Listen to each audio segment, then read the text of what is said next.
चलो रे चलो रे चलो, चलो रे चलो रे चलो, चलो जहाजपुर। हिमालय से निकलती है।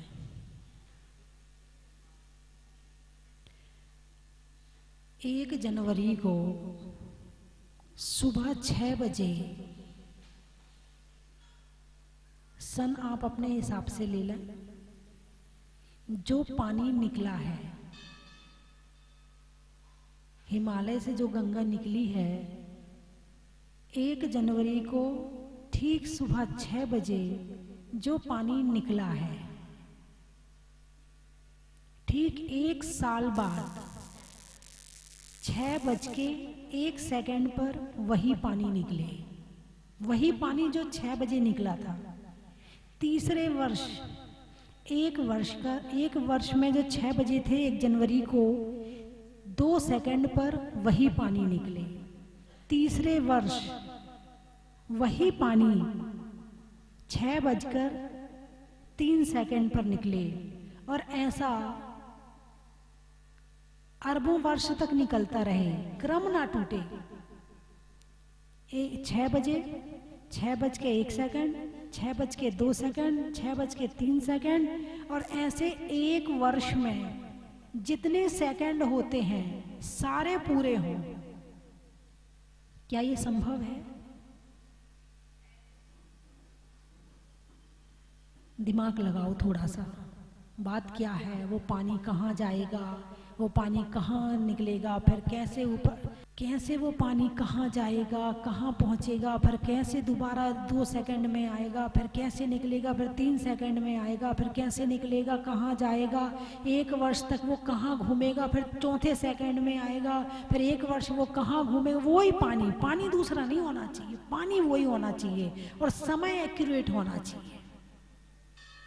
अब मैं जो आपको बताने वाली हूँ वो है काल परिवर्तन। जो मैंने आपको बताया था 10 कोड़ा कोड़ी सागर का एक काल, 2 काल का एक जोड़ा होता है। तो पहले काल में, पहले समय पर जन्म हो, क्या कहा? पहले काल में पहले समय पर जन्म हो, फिर पूरा उत्सर्पणी और अवसर्पणी बीत जाए, फिर उसी काल के दूसरे समय पर जन्म हो, फिर पूरा उत्सर्पणी अवसर्पणी बीत जाए, फिर तीसरे काल में, फिर तीसरे समय पर जन्म हो। ऐसा पूरा 20 कोड़ा कोड़ी सागर हमने पूरा किया है। और यदि बीच में एक काल में हमने गड़बड़ कर दी तो वापस 1 से शुरू करो, फिर उसी से शुरू करें। यदि एक बार भी बीच में गैप हो गया, तो बीच में इधर उधर हो गया, तो इसको कहते हैं काल परिवर्तन। इसे क्या कहते हैं? काल परिवर्तन। द्रव्य परिवर्तन, क्षेत्र परिवर्तन। द्रव्य परिवर्तन में बताया था कर्म और नौ कर्म का। संसार में जितना पुद्गल दिख रहा है वो हम ग्रहण करके छोड़ चुके हैं। क्षेत्र परिवर्तन में बताया था तीनों लोकों में जितना स्थान है हमने हर स्थान पर जन्म लिया है। द्रव्य क्षेत्र, और ये था काल परिवर्तन। एक नदी का पानी 1 साल बाद वहां पर आए, कितना मुश्किल है। फिर तो यहाँ 20 कोड़ा कोड़ी सागर के बाद में, और समय की कैलकुलेशन क्या बताइए अपने यहाँ, जैसे सेकंड की है, मिनट की है, घंटा की है, ऐसे समय की क्या कैलकुलेशन। एक समय कितना बड़ा होता है। आपने एक पलक झपकी, कितनी देर लगी? 1 सेकंड। सेकंड तो लग जाता है, सेकंड लग जाते हैं। यूं घड़ी का कांटा सेकंड का यूं हुआ और हमारी पलक यूं झपक गई, 1 सेकंड लगा। अब पलक ऊपर से लेके आंख के नीचे तक आई। क्या? पलक ऊपर से लेके आंख के नीचे तक आई। अब उतने समय के टुकड़े करो कि ऊपर से उठ के नीचे तक आई थी, अब उतने टुकड़े करो। उसको कहते हैं असंख्यात आवली। उसे क्या कहते हैं? असंख्यात आवली। एक समय के लिए बताया है कि एक पुद्गल परमाणु आकाश के एक प्रदेश से दूसरे प्रदेश तक जाने में जितना समय लगता है उसको कहते हैं एक समय। यानी हाथ ये ऊपर किया और नीचे किया, कितना समय लगा? इतने में असंख्यात आवली हो गई। और असंख्यात आवलियों से भी बहुत छोटा एक समय होता है। यदि हमने कहा समय, समय शब्द बोला ना, तो कितनी देर में बोला? कितना समय लगा समय बोलने में? असंख्यात समय लग गए समय बोलने में। समय को पकड़ा नहीं जा सकता है, समय को जिया जा सकता है। क्या? समय को आप सेकंड को पकड़ सकते हो, मिनट को पकड़ सकते हो, मगर समय को नहीं पकड़ सकते हो। समय को पकड़ा नहीं जा सकता है, समय को जिया जा सकता है। सबसे छोटी यूनिट जैन धर्म में समय बताई है। हालांकि जो वैज्ञानिक हैं उन्होंने भी समय के बहुत टुकड़े कर लिए हैं। स्कूल की पढ़ाई में बताया जाता है एक सेकंड में, आपने कभी के देखा होगा वो घड़ी होती है और कितनी तेजी से चलती है। एक सेकंड में ना जाने कितनी चीजें घूम जाती हैं उसकी, एक सेकंड में। वो सेकंड तो बहुत बड़ा है, बहुत बड़ा है। समय बहुत छोटा है। और समय सार सुना है आपने? अरे बोलिए ना। समय सार का मतलब, अभी यहाँ समय का मतलब है आत्मा। यहाँ समय का मतलब है आत्मा। समय सार यानी आत्मा का सार। तो काल परिवर्तन, हमने काल परिवर्तन किया है। किसने? हमने, आपने और संसार के जितने प्राणी हैं उन सबने काल परिवर्तन किया है। और एक बार नहीं, अनंत काल से जी रहे। कहाँ थे? यही तो कर रहे थे, बस जन्म मरण और काल। द्रव्य परिवर्तन, क्षेत्र परिवर्तन, काल परिवर्तन। द्रव्य परिवर्तन से बड़ा क्षेत्र परिवर्तन है, क्षेत्र परिवर्तन से बड़ा काल परिवर्तन है, और काल परिवर्तन से बड़ा भाव परिवर्तन है। कितनी चीजें हो गई? द्रव्य, क्षेत्र, काल और भाव। अब चर्चा आएगी भाव परिवर्तन की।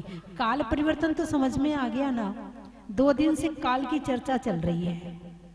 काल की चर्चा परसों करी और कल करी, है ना? कल कभी आता है क्या? अरे बोलिए ना। नहीं आता? क्या आता है? हैं? यानी इंग्लिश में बीते हुए कल को क्या कहते हैं? यस्टरडे। ठीक है। आने वाले कल को क्या कहते हैं? टुमारो। हमारे यहाँ बीते कल को क्या कहते हैं? कल।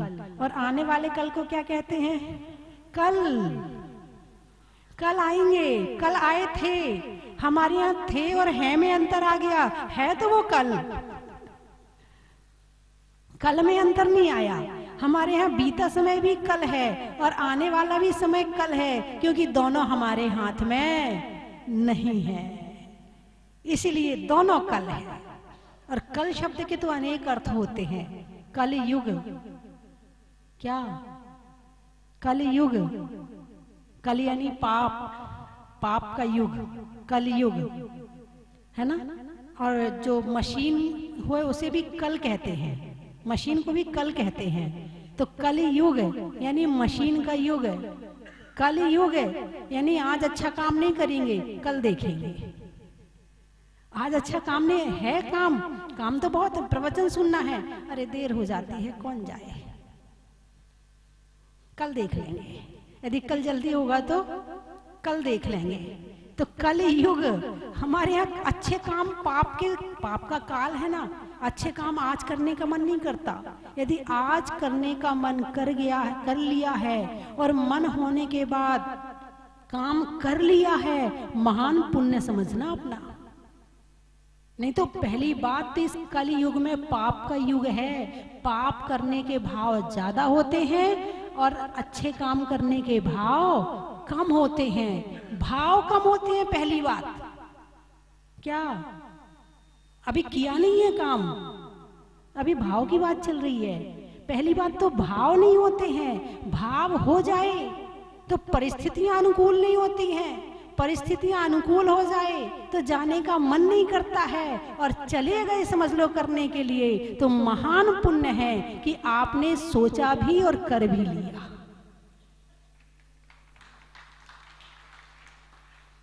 तो ये कल युग है। कौन सा युग है?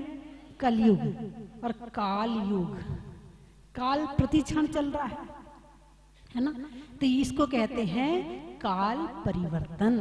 क्या कहते हैं इसे? काल परिवर्तन। अगला है भाव परिवर्तन। कौन सा परिवर्तन? भाव परिवर्तन। इस भाव में क्या देखेंगे? योग और कषाय। क्या देखेंगे इसमें? योग और कषाय। सबसे पहले ये देखें योग होते कितने हैं। तो मन योग, वचन योग और काय योग। योग 3 होते हैं। कौन कौन से? मन योग, वचन योग और काय योग।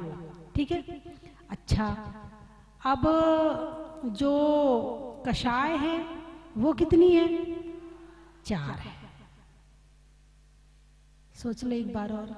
4 के और भेद करो तो कितनी हुई? 25 हो गई। कितनी? कौन कौन सी? अनंतानुबंधी क्रोध, मान, माया, लोभ। अप्रत्याख्यान क्रोध, मान, माया, लोभ।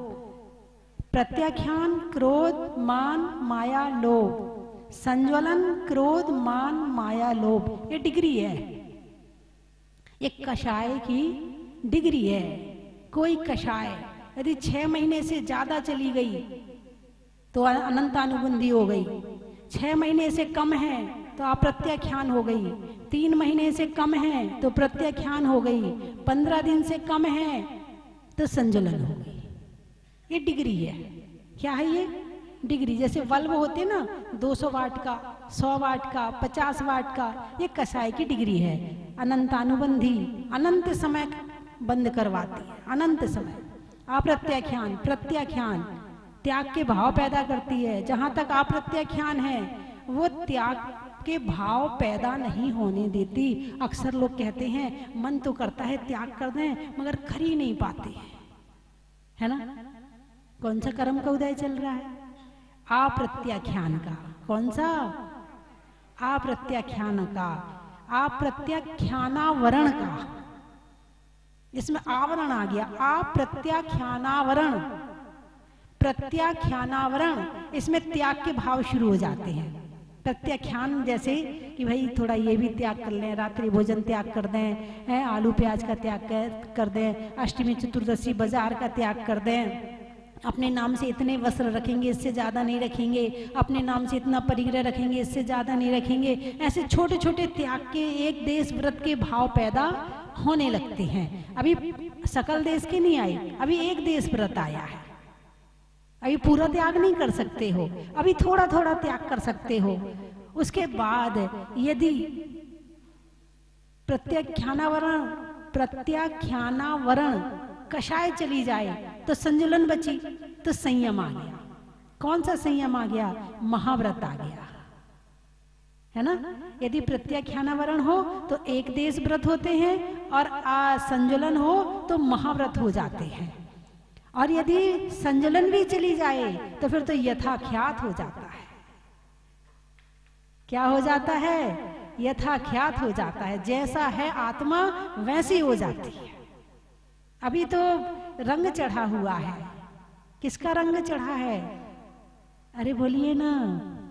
अभी तुम्हारा डायरेक्टर कौन है? तुम कहते हो कि मुझे लाल रंग बहुत पसंद है, कहते हैं ना, लाल रंग तो मेरा फेवरेट है, अथवा नीला रंग फेवरेट है, अथवा वाइट रंग फेवरेट है, अथवा कोई सा भी रंग फेवरेट है। किसने कहा? ना मन ने कहा ना तुमने कहा, ये कहा कषाय ने। किसने कहा? कषाय भी खत्म नहीं हुई। हास, रति, अरति, शोक, भय, जुगुप्सा, स्त्री वेद, पुरुष वेद, नपुंसक वेद। तुम यदि खुश हो तो भी कषाय के कारण, और तुम दुखी हो तो भी कषाय के कारण। तुम किसी चीज को पसंद कर रहे हो तो कषाय करवारी डायरेक्टर तुम नहीं हो, इस समय तुम्हारा डायरेक्टर कषाय है।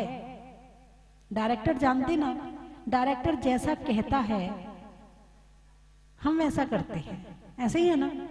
हम का मतलब जो नाटक में काम करते हैं, तो हम भी नाटक में ही काम कर रहे हैं। इसको इससे ज्यादा कुछ मत समझना। जहां ये बात आ जाती कि मैं कर रहा हूं और कषाय को डायरेक्टर को भूल जाते हो, वहां पर मैं कर रहा हूं, बस वहां पर टेंशन शुरू। और जहां पर हम काम डायरेक्टर के लिए करते हैं, टेंशन खत्म। भाई डायरेक्टर ने कहा हंसो, हम हंस लिए। हम थोड़ी हंसे, डायरेक्टर ने कहा था इसलिए हंसे थे, इसमें मैं नहीं हूं। डायरेक्टर ने कहा रो तो हम रो लिए, हम थोड़ी रो रहे हैं। डायरेक्टर ने कहा है इसलिए रो रहे हैं, इसमें टेंशन कहाँ रहेगी। भाई जो लोग नाटक में काम करते हैं वो रोते हैं कि नहीं रोते हैं? रोते हैं ना। फिर जब उनका एक्टिंग पूरी हो जाती है उसके बाद वो वास्तव में रोते हैं या रोने की एक्टिंग करते हैं? एक्टिंग करते हैं ना। बस तुम भी यही समझो कि तुम यही कर रहे हो, तुम रो नहीं रहे हो, मोह रुला रहा है। कौन रुला रहा है ना। यदि एक ट्रेन में बहुत सारे लोग जा रहे हैं, उस ट्रेन के एक्सीडेंट हो गया और उसमें आपके परिवार का, आपके रिश्तेदार का कोई भी नहीं है, उसमें आपको कुछ होगा? नहीं होगा। अच्छा, उसमें यदि आपके रिश्तेदार बैठे हो तो थोड़ा सा होगा। अच्छा, उसमें आपका भाई बैठा हो तो थोड़ा और ज्यादा होगा। अच्छा, उसमें आपका बेटा बैठा हो तो रोना शुरू करोगे नहीं करोगे? कौन रुलाएगा? मोह। कौन रुला रहा है? मोह ने रुलाया। तुम्हारा बेटा है तो रोओगे, और तुम्हारा नहीं है तो नहीं रोओगे। एक पहले के समय की बात है, एक व्यक्ति बाहर धन कमाने के लिए गया।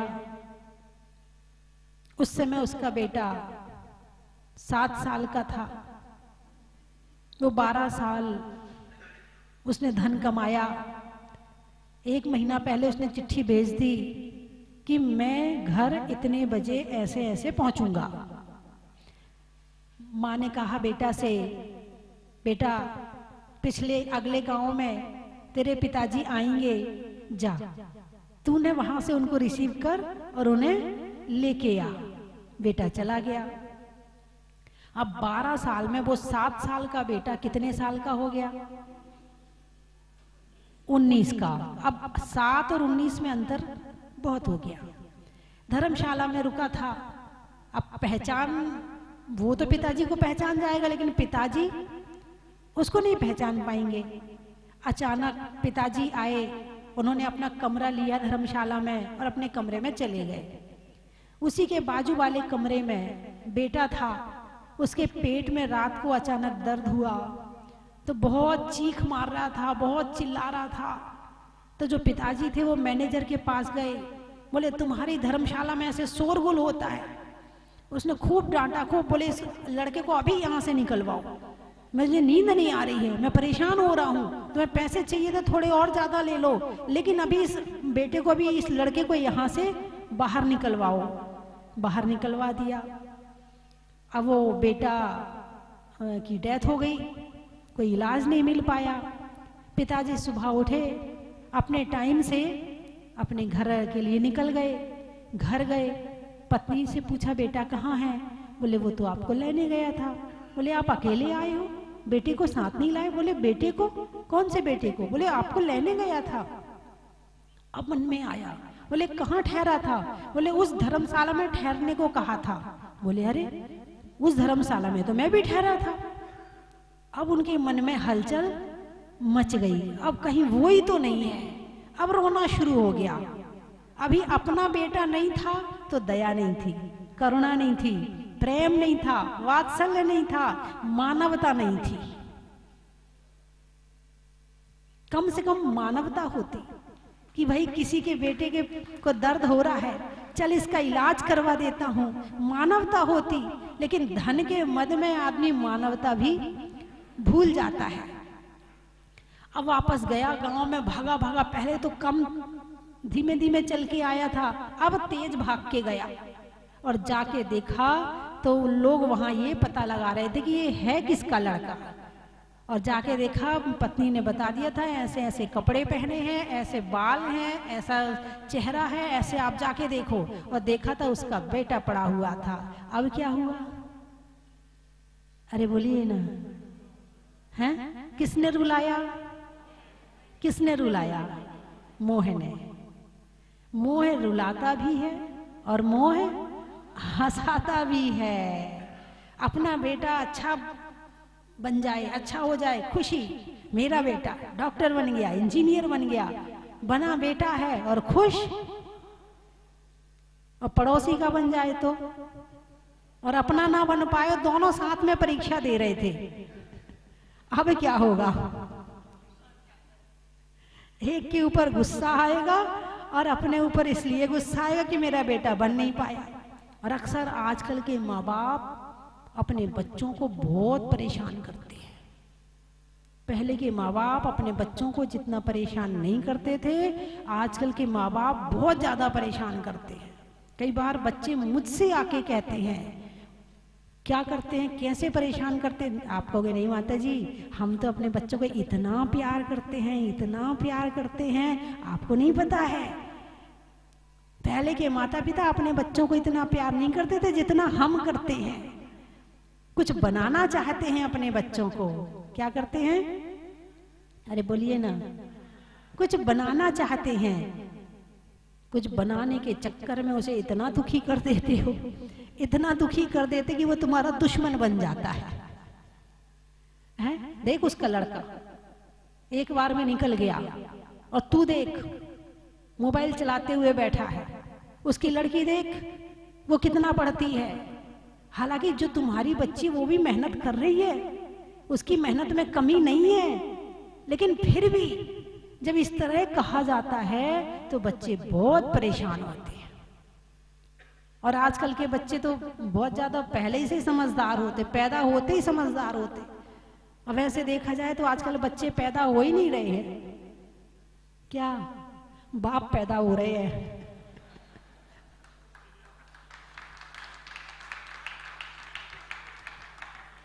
आजकल बच्चे पैदा नहीं हो रहे हैं, और छोटे छोटे से बच्चे अपने मम्मी पापा को सिखाते हैं, मम्मी ऐसा क्यों करती हो, मम्मी ऐसे मत बोला करो, आपने मेरी इंसल्ट कर दी मेरे दोस्तों के सामने, मम्मी ऐसे मत कहा करो, मम्मी चुप रहो, मम्मी धीरे बोलो। धीरे नहीं बोला जाता तुमसे, बोल के दिखाओ तो जरा एक शब्द बच्चों के सामने, वो तुम्हारा मुंह बंद कर देंगे।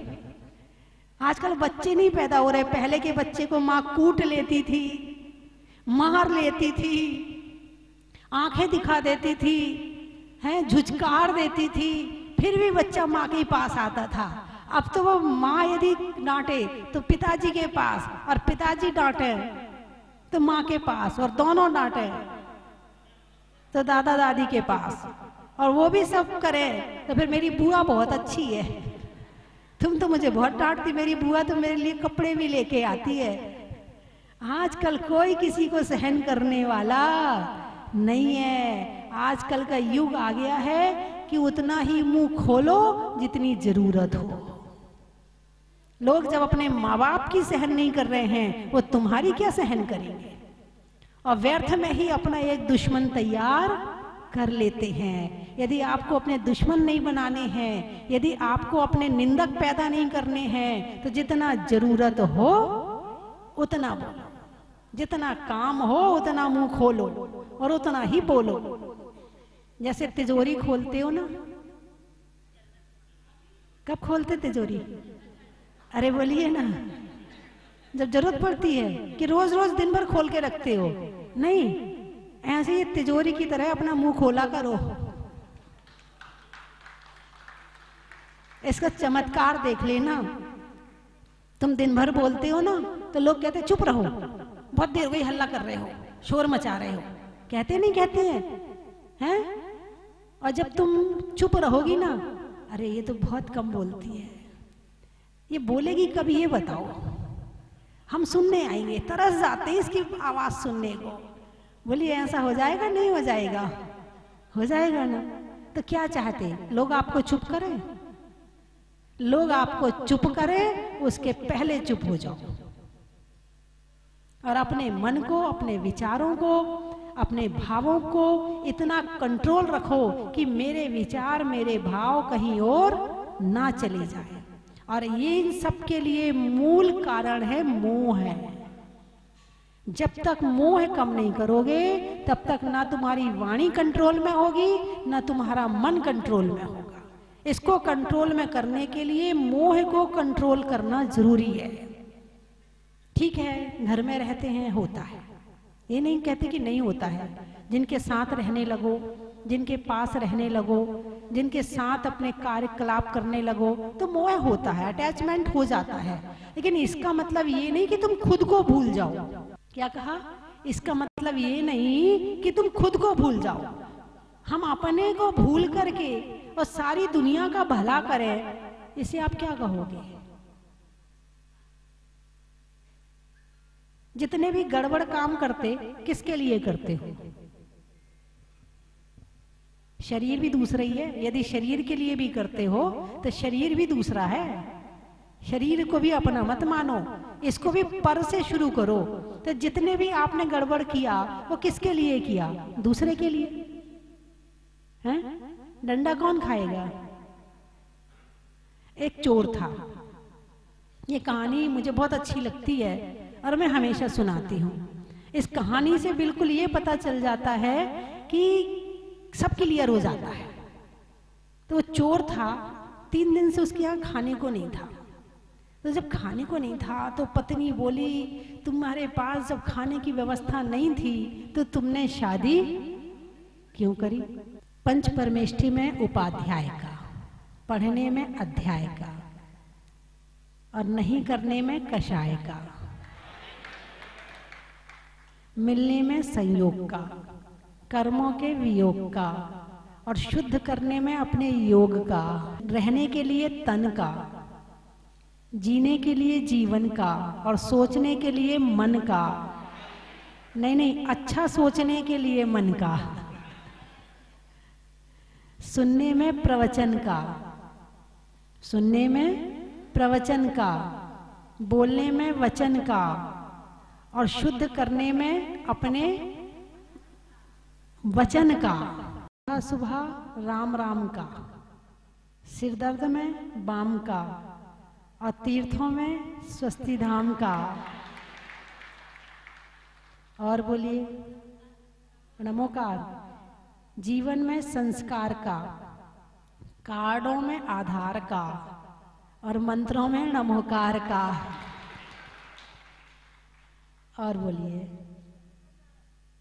निधियों में माणवक का, विद्वानों में चाणक का, जंगल में शेर का और पंच कल्याणक में कुबेर का।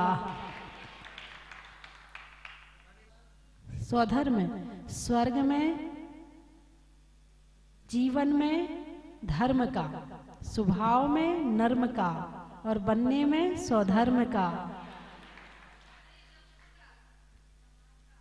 समाज का, गाने में आवाज का, जीवन में राज का और एक साथ बैठी हुई समाज का।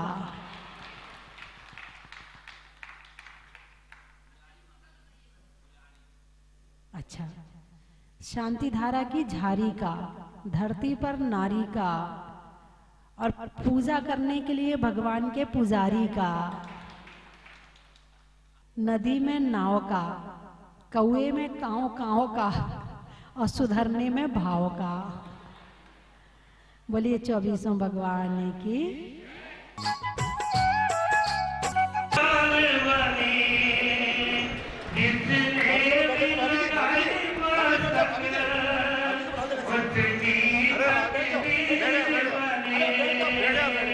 तेरे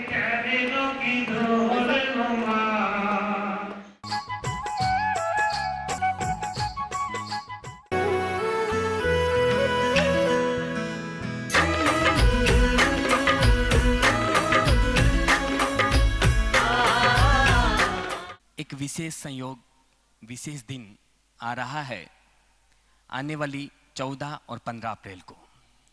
14 अप्रैल को मुनीश्वत नाथ भगवान का ज्ञान कल्याणक का पावन दिन है और 15 अप्रैल शनिवार के दिन मुनीश्वत नाथ भगवान का जन्म और तप कल्याणक है। मैं आपको सादर आमंत्रित करता हूं, आप स्वस्थी धाम जहाजपुर पधारें। अतिशयकारी भूगर्भ से प्रकटित एक चतुर्थकालीन जिनबिंब, जिनके मस्तक पर स्वयं एक कृत्रिम जिनालय के देवता भी आकर के अभिषेक करते हैं, आप पधारें और 15 अप्रैल शनिवार भगवान के जन्म और तप कल्याणक के दिन बड़े बाबा का अभिषेक करें, शांति धारा करें। यदि किसी विशेष दिन विशेष तीर्थ पे जाके, अतिशय क्षेत्रों पे जाकर भगवान का अभिषेक करना, शांति धारा करना, विधान करना या करवाना महान पुण्य का संचय करने का सौभाग्य मिलता है। तो बंधुओं, इस दिन 14 तारीख की शाम को यहाँ पर महिला मंडल जहाजपुर की ओर से भव्य सांस्कृतिक संध्या का आयोजन होगा। 15 तारीख को सुबह भगवान के जन्म और तप कल्याणक के दिन सुबह 1008 कलशों से बड़े बाबा का अभिषेक, शांति धारा, जिसमें सानिध्य मिलेगा परम पूजनीय भारत गौरव गुरु मां गण्य का स्वस्ति भूषण माता जी की संगस्था चुल्लिका आरतमती माता जी सत्संग का पावन सानिध्य मिलेगा। और अभिषेक शांति धारा के बाद में एक भव्य शोभा यात्रा यहाँ पर निकाली जाएगी। उस शोभा यात्रा में विधिनायक प्रतिमा मुनीश्वत नाथ भगवान की प्रतिमा विराजमान होगी। उस शोभा यात्रा में आप भी सहभागी बने, पधारें। और शाम को पालना झुलाने का कार्यक्रम है। मुनीश्वत नाथ भगवान को पलना झुलाना है। आप यहाँ पधारें और अपने हाथों से पलना झुलाएं। बंधुओं, ये सारे सौभाग्य आपको मिलने जा रहे हैं और विशेष दिन है शनिवार और उसी दिन भगवान का जन्म और तप कल्याणक 15 अप्रैल को। तो आप यहाँ पधारें। यदि नहीं आ सकते हैं तो 15 तारीख शनिवार को जन्म कल्याणक के दिन अपनी ओर से शांति धारा, कलश और विधान का पुण्यार्जन कर सकते हैं। मात्र 5100 रुपए की न्यौछावर राशि से आप अपनी सूचना स्वस्ति धाम पर दे सकते हैं। धन्यवाद। चन की थाल को सजाओ रे आज, रत्नों की थाल को भर लाओ रे आज। आओ आओ करे रे गुणगान आरती भगवन की। आओ आओ करे गुणगान आरती भगवन की। आओ आओ करे रे गुणगान आरती भगवन की।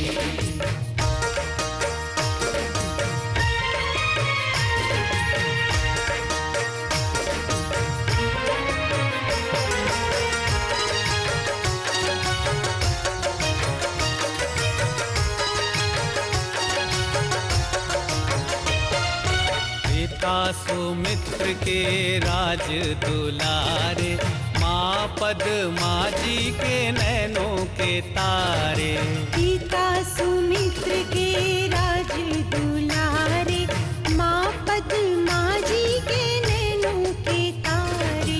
राजगृही में जन्म लियो आप, राजगृही में जन्म लियो आप। आओ आओ मनाए खुशी आज आरती भगवन की। आओ आओ करे गुणगान आरती भगवन की। परम विदुषी लेखिका गणिनी आरिका रत्न श्री 105 स्वस्ति भूषण माता जी, जिन्होंने मात्र 20 वर्ष में 100 से भी अधिक किताबें लिखकर जैन समाज को अनूठा योगदान दिया है। बड़े बड़े विधान जैसे कल्पद्रुम महामंडल विधान, सिद्ध चक्र महामंडल विधान, इंद्रध्वज महामंडल विधान एवं विशेष जिनपद, पूजांजलि आदि महत्वपूर्ण साहित्य बहुत ही सरस, सरल व सुबोध शैली में लिखे हैं, जिसमें गद्य एवं पद्य साहित्य भी समाहित है। इन महान साहित्यों को पढ़कर आप भी अपने ज्ञान का विकास कर सकते हैं। साहित्य प्राप्त करने हेतु आज ही संपर्क करें। संपर्क सूत्र 7906062500 9868345768।